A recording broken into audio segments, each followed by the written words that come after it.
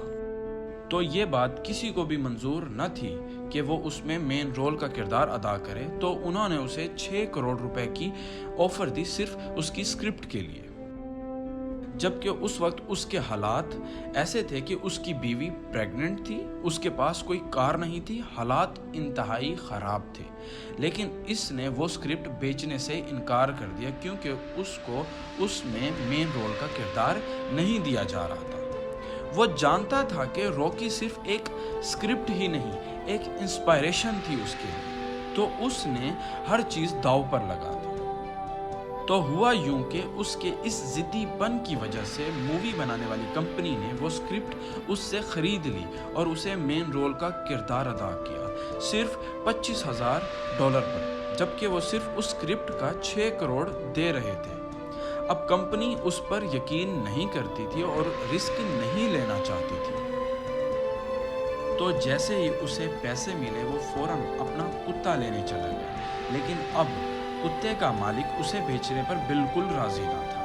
بہت زیادہ اصرار کرنے پر کتے کے مالک نے اسے دے دیا $15,000 میں، جو کہ قریباً 25 لاکھ روپے بنتے ہیں، جو کہ اس نے صرف 6,000 روپے کا بیچا تھا۔